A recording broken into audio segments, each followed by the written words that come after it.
खामोशी की दास्तान।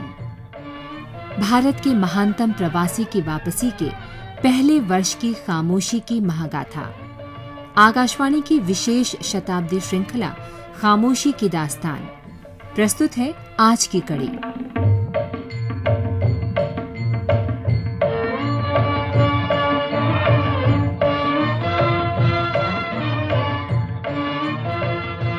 गांधी हरिद्वार से दिल्ली आ गए। गंदगी और धर्म के आडंबर से उनकी कोफ्त कम नहीं हुई थी, लेकिन फिलहाल पीछे छूट गई।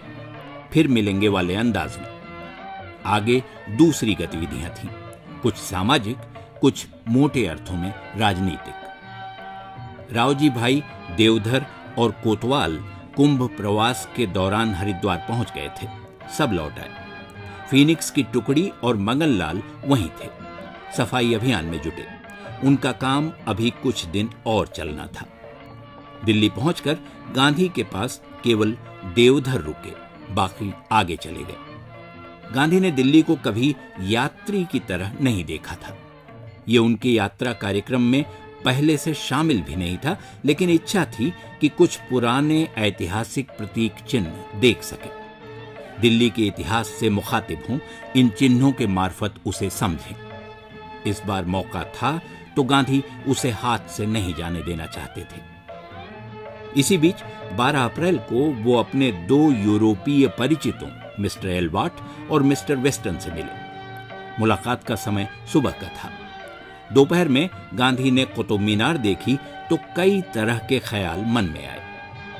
इतिहास, वास्तुशिल्प, कलात्मकता, कारीगरी, देखते रहे, सोचते रहे।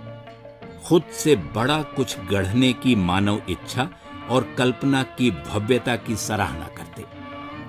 अगले दिन सुबह सुल्तान सिंह से मिलने से पहले गांधी ने कॉलेज छात्रों के एक समारोह में हिस्सा लिया। हेली दंपति से उनकी भेंट दिल्ली आने से पहले से तय थी। उनसे मुलाकात की और पर्यटन के दूसरे चरण में लाल किला रवाना हो गए। 13 अप्रैल की शाम एक जनसभा थी, जिसे दीगर लोगों के अलावा मोहम्मद अली ने संबोधित किया। विचारों का क्रम किले में घूमते हुए भी चलता रहा। इतिहास लौट लौट कर स्मृति पर दस्तक देता रहा।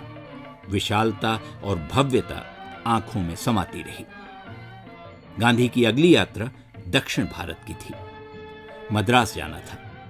गाड़ी दिल्ली से मिल सकती थी, पर वो शाम को थी, इसलिए गांधी ने बरास्ता मथुरा जाने का फैसला किया और 14 अप्रैल की दोपहर वृंदावन पहुंच गए। सिर्फ कुछ घंटे का प्रवास था, लेकिन गांधी को कृष्ण की नगरी में भी धर्म भाव से ऊपर, ब्रज रज से अधिक नगर की गंदगी दिखी। लगा कि हरिद्वार छूटा तो, लेकिन छूटा नहीं। गांधी ने कहा, उफ, ऐसी गंदगी, इतना कचरा। प्रेम महाविद्यालय, ऋषिकुल, गुरुकुल और रामकृष्ण मिशन आश्रम होते हुए शाम को गांधी मथुरा आ गए, मद्रास की गाड़ी पकड़ने।